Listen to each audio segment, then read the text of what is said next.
সাহাবায়ে কেরাম রিদওয়ানুল্লাহি আলাইহিম আজমাইন ধন দৌলত পাওয়ার পরে তাদের অবস্থা কেমন ছিল? আল্লাহ সুবহানাহু ওয়া তাআলা আয়াতে কারিমা নাযিল করলেন, লান তানালুল বিররা হাত্তা তুনফিকু মিম্মা তুহিব্বুন। আল্লাহ তাআলা বলেন, যতক্ষণ পর্যন্ত তোমরা প্রিয় জিনিসটি দান করতে না পারবে ততক্ষণ পর্যন্ত কল্যাণ অর্জন করতে পারবে না। যতক্ষণ পর্যন্ত প্রিয় বস্তুটি দান করতে না পারবে ততক্ষণ কল্যাণ অর্জন করতে পারবে না। আল্লাহ রাব্বুল আলামিন যখন এই আয়াতে কারিমা নাজিল করলেন, প্রিয় জিনিসটি দান করতে হবে, আনাস রাদিয়াল্লাহু তাআলা আনহু থেকে বর্ণিত, তিনি বলেন, আবু তালহা রাদিয়াল্লাহু তাআলা আনসারী সাহাবীদের মধ্যে মদিনায় অনেক সম্পদের মালিক ছিলেন। আবু তালহা রাদিয়াল্লাহু তাআলা মসজিদে নববীর পাশেই তার একটি বাগান ছিল। এই বাগানের মধ্যে একটি কূপ ছিল তার, যার নাম হলো বাইরুহা। রাসূলুল্লাহ সাল্লাল্লাহু আলাইহি ওয়াসাল্লাম এই বাগানে প্রবেশ করতেন প্রায় সময় এবং ওই কূপ থেকে মিষ্টি পানি পান করতেন।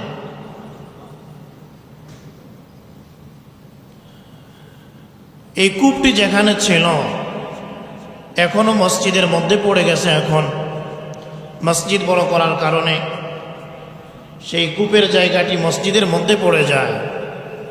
কিন্তু আরবের লোকেরা ঐতিহাসিক কোনো কিছু থাকলে এটাকে মিটাইয়া দেন, কিন্তু আলামত রেখে দেন।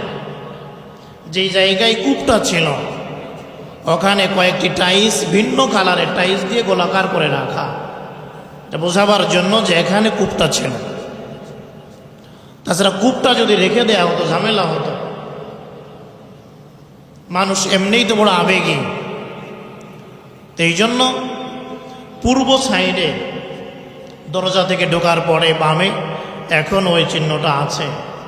যারা জানে, যারা বোঝে, তারা ওখানে গিয়ে কার্পেট উঁচা করলে এটা দেখা যায়। এখানেও একটা সওয়াবের বিষয়, আপনি যদি ওখানে দাঁড়িয়ে একটু জমজমের পানি পান করেন, এতটুক তো বলা যাবে এখানে আমার রাসূল পানি পান করতেন, এখানে আমার রাসূল দাঁড়িয়ে পানি পান করতেন, এই জন্য আমি সেখানে দাঁড়িয়ে পানি পান করলাম। তো রাসূলুল্লাহ সাল্লাল্লাহু আলাইহি ওয়াসাল্লাম এই বাগানের মধ্যে ঢুকে পানি পান করতেন। এই কূপের পানি বড় মিষ্টি ছিল। এই আয়াতে কারিমা যখন নাজিল হয়, প্রিয় জিনিস দান করতে না পারলে কল্যাণ অর্জন করতে পারবে না। হযরত আনাস রাদিয়াল্লাহু তাআলা আনহু বলেন,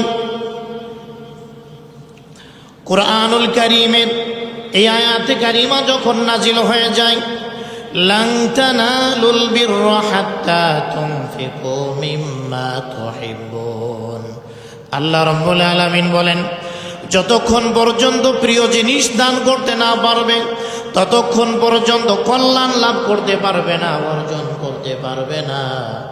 আয়াতে কারিমা যখন নাজিল হয়ে যায়, হযরতে আবু তালহা দৌড়ে নবীর কাছে চলে যান, গিয়ে বলেন, ইয়া রাসূলুল্লাহ, আল্লাহ পাক রব্বুল আলামিন তো এই কথা বলেছেন, প্রিয় জিনিস দান করতে না পারলে কল্যাণ লাভ করা যাবে না। আমার যত সম্পদ আল্লাহ পাক আমাকে দিয়েছেন, সব সম্পদের মধ্যে এই কূপটা আমার কাছে বড় পছন্দনীয়, বড় দামি সম্পদ। ইয়া রাসূলুল্লাহ, আল্লাহ তাআলা যখন এই কথা বলেছেন প্রিয় জিনিস দান করতে হবে, ওগো আল্লাহর রাসূল, আপনাকে সাক্ষী রেখে লিল্লাহি, আল্লাহ তাআলার জন্য আমি আমার কূপটি দান করে দিলাম, আমি আমার কূপটি দান করে দিলাম। ইয়া রাসূলুল্লাহ, যেইভাবে আপনার মন চায় সেভাবেই এটা খরচ করতে পারেন, আমার আর কোনো কথা নাই, এটা আল্লাহর রাস্তায় আমি এটা সদকা করে দিলাম, দান করে দিলাম। আল্লাহর হাবিব সাল্লাল্লাহু আলাইহি ওয়াসাল্লাম বলেন, বাহ, মারহাবা, যাকা মালুন রাবিউন, যাকা মালুন রাবিউন। রাসূলুল্লাহ বলেন, আবু তালহা তুমি তো লাভজনক ব্যবসা করে ফেললে, লাভজনক ব্যবসা করে ফেললে। কারণ এই যে ব্যবসা, এটা পরকালের ব্যবসা, ঠিক কিনা? এটা পরকালের ব্যবসা করে ফেলে লাভজনক ব্যবসা। দুনিয়ারটায় লাভও হতে পারে, লসও হতে পারে, ধোঁকাবাজি থাকতে পারে, কিন্তু এই যে পরকালের যেই ব্যবসা, জান মালের বিনিময়ে জান্নাত করার যেই ব্যবসা, এর মধ্যে কোনো ধোঁকাবাজি নাই। কথা বলেন ঠিক কিনা? তাজিদুহু ইনদাল্লাহ, আল্লাহ তাআলা বলেন পরিপূর্ণভাবে তোমরা আল্লাহ তাআলার কাছে এর বিনিময় পাবে, এর পুরস্কার তোমরা পেয়ে যাবে। আল্লাহর হাবিব সাল্লাল্লাহু আলাইহি ওয়াসাল্লাম, আবু তালহা তুমি এটি আল্লাহর জন্য দান করে দিলে, যাও যাও এই বাগানটি, এই কূপটি তোমার আত্মীয় স্বজনের মধ্যে বন্টন করে দাও। তাদের মধ্যে বন্টন করে দিলেও তুমি দানের পরিপূর্ণ সওয়াব তুমি পেয়ে যাবে। তোমার আত্মীয় স্বজনের মধ্যে বন্টন করে দাও, দূরে দেওয়ার প্রয়োজন নাই, আপনজনদের মধ্যে এটা বন্টন করে দাও। এই যে হাদিস আমরা শুনলাম এখন, এর দ্বারা বোঝা যায় সাহাবা একরামের হৃদয়ে মালের মহব্বত কম ছিল, সাহাবা একরামের হৃদয়ে পরকালের ফিকির বেশি ছিল। কল্যাণ অর্জন করতে হবে আমাকে, এই একটা বাগান তিনি এরকমভাবে সৎকার করে দিলেন, আর এখন তো তিনি আল্লাহর জান্নাতে ঘুরে বেড়াইতেছেন। সুবহানাল্লাহ বলবেন না? কয়দিনের দুনিয়া, অল্প সময়ের হায়াত। এই এখানে বসে আছি, এখান থেকে বেরোতে পারবো মসজিদ থেকে, এর কোনো নিশ্চয়তা নাই, কোনো গ্যারান্টি নাই। কিন্তু যদি আমরা আল্লাহর জন্য, আল্লাহকে যদি রাজি আর খুশি করে যেতে পারি, চাই দুনিয়ায় 1 ঘন্টা থাকি, 2 ঘন্টা থাকি, 10 বছর থাকি, যে সময় আমরা দুনিয়ায় থাকি, আল্লাহকে যদি রাজি আর খুশি করা যায়, তাহলে আমাদের জন্য আল্লাহর জান্নাত ওয়াজিব হয়ে যাবে। সাহাবা একরাম এই হিসাব করতেন, বাঁচবো আর কতদিন, জান্নাত পরকাল জাহান্নাম এগুলি তো সত্য, আমাদেরকে মারা যাইতে হবে, মরতে হবেই আমাদেরকে। অতএব জান্নাতে কিভাবে যাওয়া যায়, পরকালে কিভাবে সফল হওয়া যায়, তাদের মধ্যে এই ফিকির বেশি ছিল। দান করে দিয়েছেন। হযরত আব্দুল্লাহ ইবনে ওমর রাদিয়াল্লাহু তাআলা আনহু তিনি একবার জুহফা নামক স্থানে অবতরণ করলেন, সাথী সঙ্গীদেরকে নিয়ে জুহফা নামক জায়গায় অবতরণ করলেন। আশাকুন, তিনি অসুস্থ ছিলেন। আব্দুল্লাহ ইবনে ওমর রাদিয়াল্লাহু তাআলা আনহু জুহফা নামক জায়গায় অবতরণ করার পর সাথীদেরকে বললেন, ইন্নী লা আশতাহি হিতানান, আমার একটি মাছ খাইতে মন চায়, আমার একটা মাছ খাইতে মন চায়।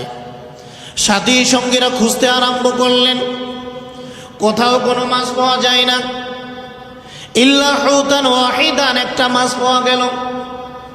এই মাছটি তার বিবি এনে রান্না করলেন, সুন্দর করে প্রস্তুত করে ফাকরাবাতুহু আব্দুল্লাহ ইবনে ওমরের সামনে উপস্থাপন করলেন।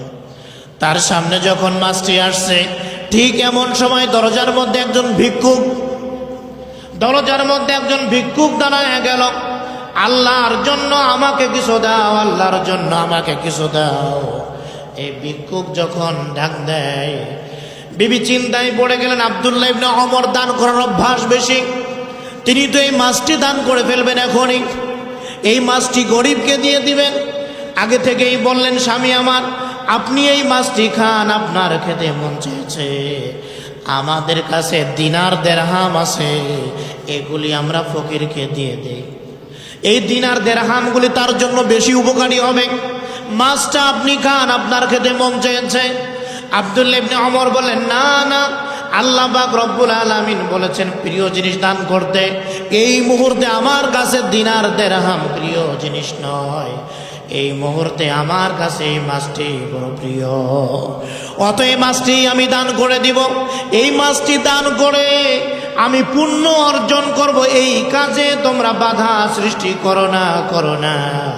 আব্দুল্লাহ ইবনে ওমর তার প্রিয় মাছটি সদকা করে দিলেন, মাছটি দান করে দিলেন। কেন দান করলেন? আল্লাহ পাক বলেছেন, যতক্ষণ পর্যন্ত প্রিয় জিনিস দান করতে না পারবে, কল্যাণ অর্জন করতে পারবে না, কল্যাণ অর্জন করতে পারবে না। এই জন্য তিনি এটি দান করে দিলেন।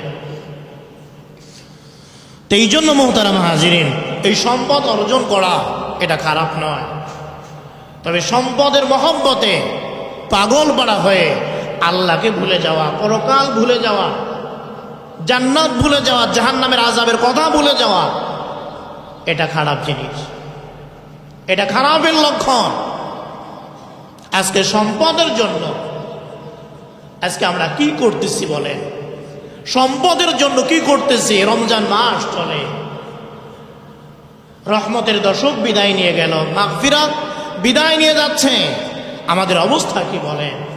সম্পদের জন্য কি করা হচ্ছে? রমজান মাস, এই সম্পদের জন্য কি করতেছে মানুষ?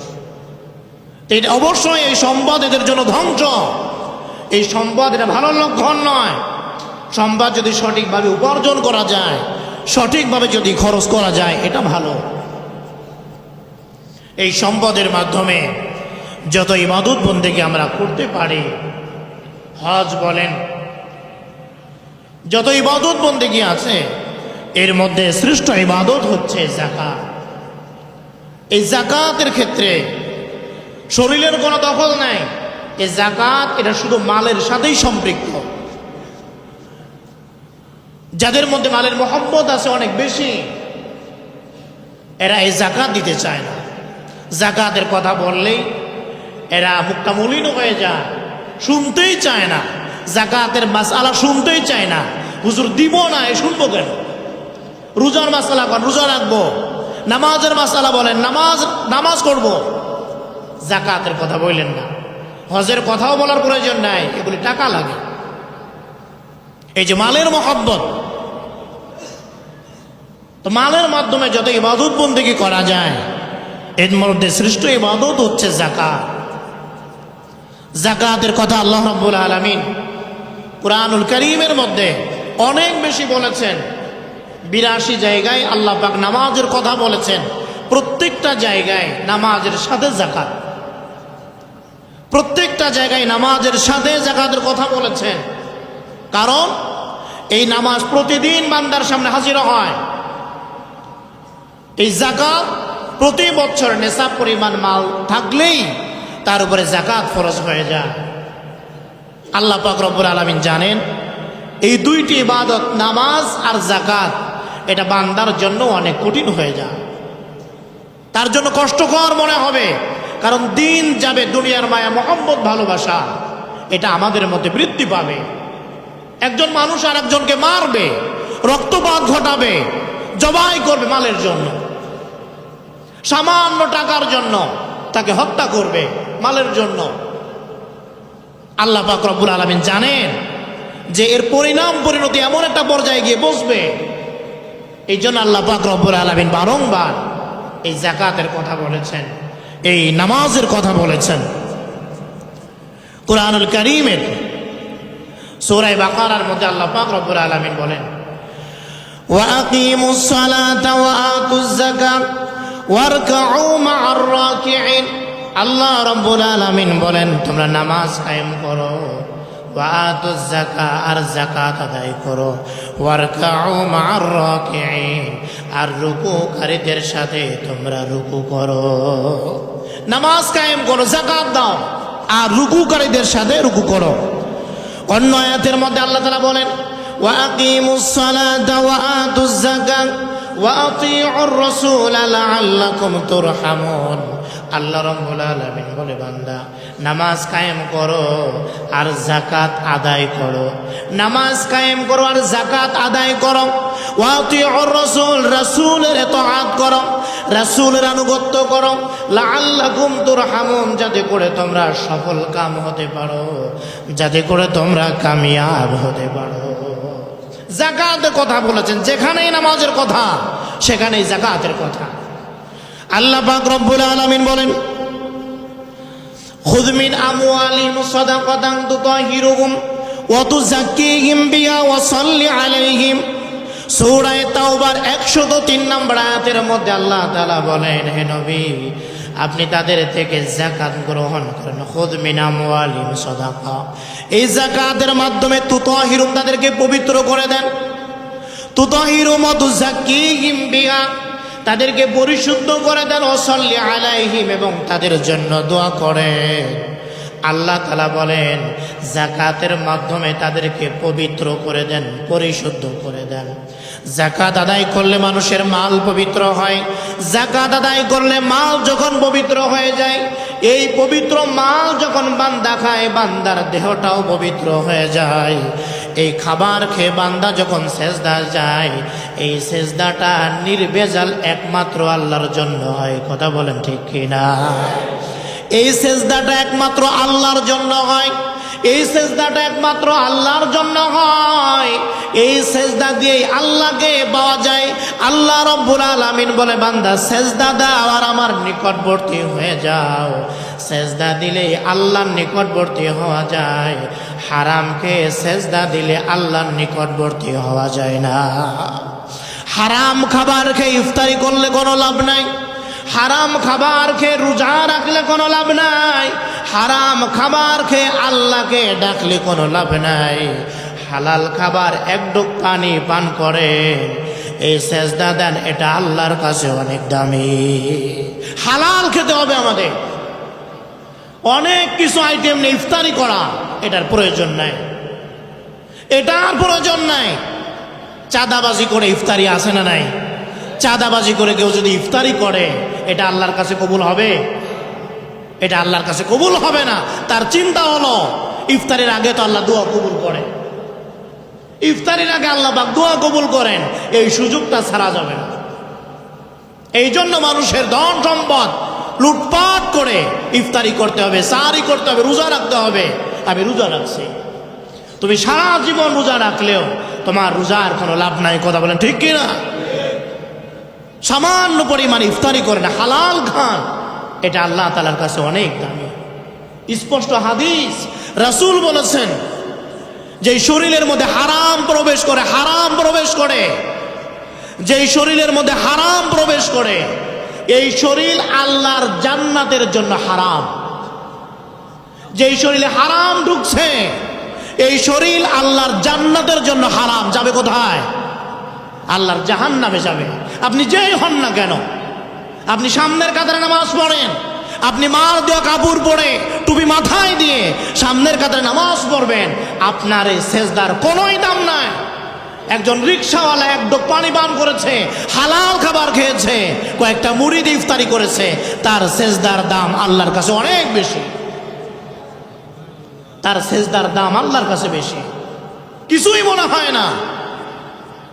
মানুষের থেকে এইরকম অন্যায় ভাবে, তার কোনো শ্রম নাই, তার চেষ্টা নাই, কিচ্ছু নাই। এই দোকানের সামনে না আসে ঝাড়ু দেয়, এই দোকানের সামনে না আসে পরিষ্কার করে, কোনো কাজ নাই। গিয়ে না এসে তার থেকে টাকাগুলো এনে পেটের মধ্যে ঢুকাচ্ছেন, পরিবারকে খাওয়াচ্ছেন। ইয়াকুলুনা ফি বুতুনিহিম নার, আল্লাহ তাআলা বলেন এরা তো খায় না, এরা পেটের মধ্যে জাহান্নামের আগুন ঢুকায়। ফি বুতুনিহিম নার, এরা জাহান্নামের আগুন ঢুকায়, জাহান্নামের আগুন ঢুকায়। কি মনে করেছেন আপনি দুনিয়া এভাবেই চলবে? আপনার জীবন কি এভাবেই শেষ হবে? এরপরে আর জিন্দেগি নাই, এরপরে জিন্দেগি আছে।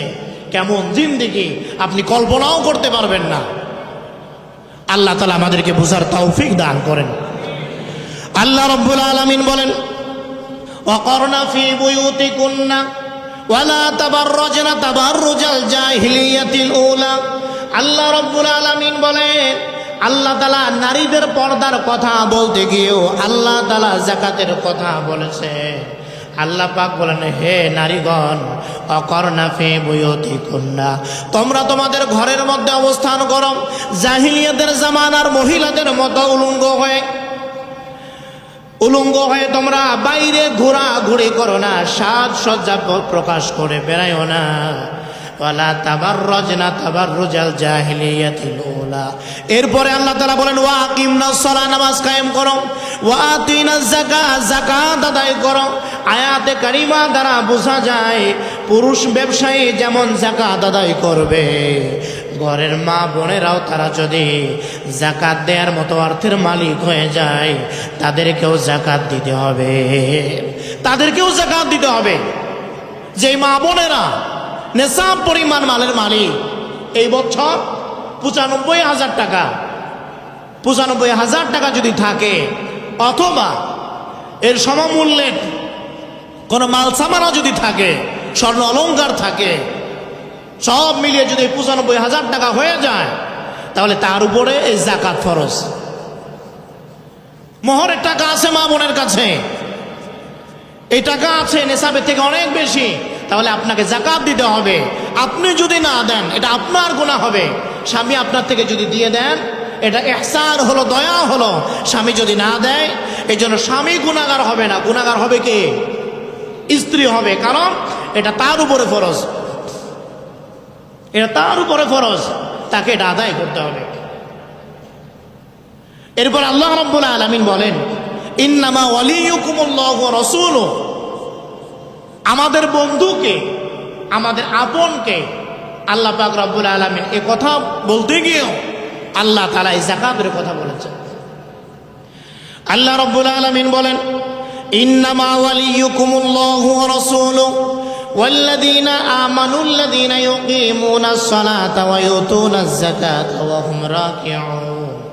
আল্লাহ রাব্বুল আলামিন বলেন, নিশ্চয় তোমাদের বন্ধু হলেন আল্লাহ। আমাদের বন্ধুকে আল্লাহ রাব্বুল আলামিন ওয়া রাসূলু, 2 নাম্বার রাসূলুল্লাহ সাল্লাল্লাহু আলাইহি ওয়াসাল্লাম। আল্লাহ এবং তার রাসূল আমাদের বন্ধু, আমাদের অভিভাবক। এরপরে আমাদের সবচাইতে আপনকে আল্লাহ রাব্বুল আলামিন বলেন, যারা ঈমান এনেছে, ইউকিমুনাস সালাহ, যারা নামাজ কায়েম করে, ওয়া ইউতুনাজ যাকাত, যারা যাকাত আদায় করে, আল্লাহ তাআলা বলেন তারাই তোমাদের বন্ধু। ঈমানদার ছাড়া কোনো বেঈমান মুমিনের বন্ধু হতে পারে না। ঈমানদার ছাড়া কোনো বেঈমান, কোনো নাফরমান ঈমানদারের বন্ধু হতে পারে না। কথা বলেন ঠিক কিনা? যদিও তারা বন্ধু সুলভ কথা বলে, আচরণ করে, কিন্তু কোনোদিন ঈমানদারের বন্ধু বেঈমান হতে পারে না, হতে পারে না। হয়তো বন্ধু সুলভ আচরণ করবে, কিন্তু ক্ষতি করার জন্যই করবে। কথা বলেন ঠিক কিনা? এরা ক্ষতি করবে সব সময়।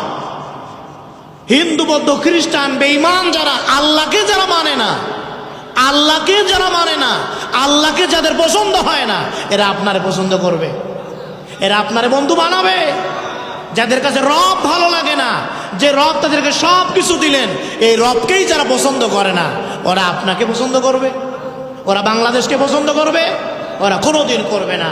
কেউ যদি মনে করে সে আমার বন্ধু, সে অবশ্যই ধোঁকার মধ্যে আছে। কথা বলেন ঠিক কি না? কারণ এই নাফরমান, সে তো তার রবকেই পছন্দ করে না, সে তার সৃষ্টিকর্তাকেই মানে না। তোমাকে কিভাবে মানবে? তোমাকে কিভাবে পাত্তা দিবে সে? এই জন্য মুমিনদের 1 নাম্বার বন্ধু হচ্ছেন আল্লাহ এবং তার রাসূল, এবং মুমিনদের বন্ধু হচ্ছেন আরেক মুমিন, আরেকজন ঈমানদার। তাকে ছাড়া অন্য কাউকে বন্ধু বানাবে না। এই জন্য যাকাত আদায় করা, আল্লাহ সুবহানাহু ওয়া তাআলা কুরআন কারীমের সাথে প্রত্যেকটা জায়গায় নামাজের সাথে আল্লাহ তাআলা এই যাকাতের কথা বলেছেন।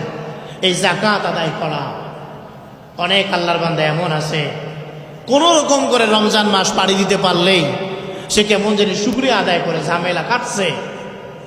মাদ্রাসার হুজুররা ঝামেলা করে, গরিব মানুষ ঝামেলা করে, ইত্যাদি ইত্যাদি। এই পেরেশানিতে আর বাঁচা যায় না, বিরক্ত হয়ে যায়। রমজান মাস গেলেই স্বস্তির নিঃশ্বাস ফেলে, আলহামদুলিল্লাহ বাঁচা গেছে। কেন? যাকাত দেওয়া লাগে না। আল্লাহ তাআলা এদের ব্যাপারে কি বলেন দেখেন, ওয়ালা ইয়াহসাবান্নাল্লাযীনা ইয়াবখালুনা বিমা আতাহুমুল্লাহ। আল্লাহ রাব্বুল আলামিন সূরা বাকারার আলে ইমরানের 180 নম্বর আয়াত আল্লাহ তাআলা বলেন, আল্লাহ রাব্বুল আলামিন যাদেরকে সম্পদশালী করেছেন, এই সম্পদের ব্যাপারে, সম্পদ দান করার ব্যাপারে যারা কৃপণতা করে আর মনে করে খয়রুল লাহুম, এটা তাদের জন্য কল্যাণ, দিতে পারি না, এটা আমার লাভ হয়ে গেছে, এটা আমি লাভবান হয়ে গেছি, আল্লাহ তাআলা বলে না না, এটা তোমার জন্য কল্যাণ করা হয় নাই, বাল হুয়া শাররুল লাহুম, এটা তোমার জন্য অকল্যাণ হয়ে গেছে। ফিদ দুনিয়া ওয়াল আখিরা, দুনিয়ার মধ্যেও এবং পরকালেও। এই দুনিয়ার মধ্যেও যাকাত না দেওয়ার কারণে এই সম্পদ যেখানে যেখানে লাগবে সেই জায়গায় নষ্ট করে ছাড়বে। হয় ঘরে আগুন লাগবে, হয় ব্যবসা বাণিজ্য ধ্বংস হবে, সন্তান অসুস্থ হবে, মারা যাবে, ইত্যাদি একটার পর একটা পেরেশানি আসবেই আসবে দুনিয়ায়। আর পরকালে তোর শাস্তি আছে। কিন্তু এই বান্দা মনে করে খায়রুল্লাহুম, এটা তার জন্য এটা কল্যাণকর, এটা তার জন্য অনেক ভালো হয়েছে, সে যাকাত দেয় নাই, সে লাভবান হয়ে গেছে। এইরকম লোক আছে না নাই? আল্লাহ তাআলা বলেন সাইয়ুতাওয়াকুনা মা বাখিলু ইয়াউমাল কিয়ামা, কিয়ামতের ময়দানে এই সম্পদ তার গলার সঙ্গে ঝুলায় দেয়া হবে। এই সম্পদ তার গলার সাথে ঝুলায় দেয়া হবে। যেটা আপনি যাকাত দিচ্ছেন না, অসহায় মানুষদেরকে দিলেন না, এইটা আপনার গলায় ঝুলিয়ে দেওয়া হবে। কোটি কোটি মানুষ দেখবে এই যে যাকাত ফাঁকি দিয়েছিল, এই লোকটা যাকাত দেয় নাই, আজকে দেখো তার পরিণাম কি। আল্লাহর হাবিব সাল্লাল্লাহু আলাইহি ওয়াসাল্লাম বলেন, মান আতাহুল্লাহু মালান, আল্লাহ পাক রব্বুল আলামিন যাকে মাল দিয়েছেন, ফালাম ইউআদ্দি যাকাতা, ওই ব্যক্তি যাকাত দিল না, মুসিলা লাহু মালুহু ইয়াউমাল কিয়ামা, কিয়ামতের ময়দান, মুসিবতের ময়দানে তার এই মাল সম্পদকে টেকো সাপের আকৃতিতে তৈরি করা হবে। বিষের কারণে সাপটা টেকো থাকবে, বিষ ধরা সাপের আকৃতিতে তৈরি করা হবে। রাসূলুল্লাহ সাল্লাল্লাহু আলাইহি ওয়াসাল্লাম বলেন, ইউতাওয়াকুহু ইয়াউমাল কিয়ামা, কিয়ামতের ময়দানে তার এই সম্পদ গলার সঙ্গে ঝুলিয়ে দেওয়া হবে। তুম্মা ইয়াখুযু বিলিহজিমাতাই, এই সাপ তার দুই চোয়ালের মধ্যে কামড়াইতে থাকবে। নাউজুবিল্লাহ বলেন। তার এই সম্পদ, এই মাল, এই সাপ দুই চোয়ালের মধ্যে কামড়াইতে থাকবে আর বলবে, আনা মালুকা আনা কানজুকা, আমি তোমার মাল, আমি তোমার গচ্ছিত সম্পদ, আমি তোমার মাল জমা করে রেখেছিলে আর মনে করেছিলে এটা তোমার লাভবান হয়ে গেছ, এটা তোমার জন্য কল্যাণ হয়েছে। আল্লাহ রাসূল বলেন ওই দিন তোমার গলার সঙ্গে ঝুলিয়ে দেওয়া হবে।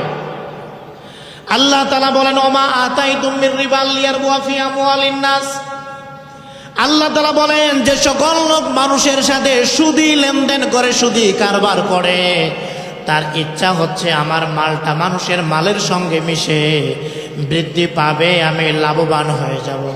সুদের কারবার যারা করে তাদের টার্গেটটা এমনই থাকে, 10 টাকা দিলাম, কিছুদিন পরে 20 টাকা হয়ে যাবে অটোমেটিক।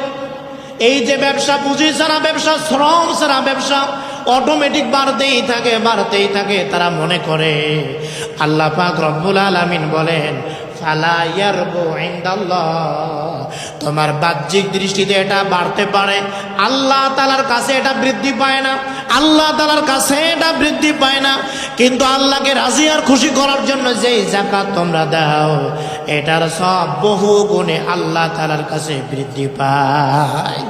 যাকাতের সব বাড়ে, সুদি কারবার করলে এটা বাড়ে না আল্লাহর কাছে, এর কোনো পুরস্কার আল্লাহ তাআলার কাছে নাই। এই জন্য সূরা বাকারার মধ্যে এসেছে, সুদি কারবার যারা করে, আল্লাহ তাআলা আয়াতে কারিমা নাজিল করেছেন, ওয়াদারু মা বাকিয়া মিনার রিবা ইন কুনতুম মুমিনিন, মুমিন যদি হও সুদের কারবার একেবারে ছেড়ে দাও, একেবারে ছেড়ে দাও। যদি রাজি না হও, আল্লাহ তাআলা বলেন তাদের বিরুদ্ধে আমি আল্লাহ যুদ্ধের ঘোষণা করলাম। চিন্তা করছেন এইরকম সুদখোর আছে না নাই? এরকম সুদখোর আছে। অসহায় মানুষের পাশে দাঁড়ানোর বাহানায় তারা এই সুদের টাকা ছড়ায় দেয়, উপকারের বাহানায় তারা এই সুদি কারবার করে, অসহায় মানুষকে একেবারে সহায় সম্বলহীন করে ফেলে এরা এই সুদি কারবার করে। এই জন্য মোহতারাম হাজিরিন, আমরা এই যাকাত আদায় করব। যাদের উপরে যাকাত ফরজ আছে, আল্লাহ তাআলা বলছেন, ওয়াল্লাযীনা ইয়াকনিজুনা যাহাবা ওয়াল ফিদ্দা, যারা স্বর্ণ অলংকার জমা করে রাখে, দান করে না, যাকাত দেয় না, আল্লাহ তাআলা বলছেন কিয়ামতের ময়দানে এগুলি গরম করা হবে। এই গরম করে তার কপালে, তার পিঠে, তার কোমরে এগুলি দিয়ে দাগ দেয়া হবে আর বলা হবে এটা তোমার সম্পদ। যাকাতের মাধ্যমে আমাদের দেশে, আমাদের রাষ্ট্রে, আমাদের সমাজে শান্তি শৃঙ্খলা, সবাই কম বেশি কিছু খেয়ে বাঁচতে পারে, এই ব্যবস্থা হতে পারে জাকাতের মাধ্যমে। সুদের মাধ্যমে গরিব আরো গরিব হবে, মরা আরো মরবে, এটা হলো সুদের ফল। আর জাকাতের ফল হচ্ছে সবাই কম বেশি খেয়ে পড়ে বাঁচতে পারবে। এই জন্য আল্লাহ পাক রব্বুল আলামিন জাকাতের বিধান দিয়েছেন। সঠিকভাবে যদি জাকাত আদায় করা হয়, এখনো যেই পরিমাণ সম্পদ আছে বাংলাদেশে, এইটাও যদি সঠিকভাবে জাকাত দেওয়া হয়, এই বাংলাদেশের মধ্যে গরিব মানুষ খুঁজে পাওয়া যায় না। কথা বলেন ঠিক কিনা? গরিব মানুষ পাওয়া যায় না।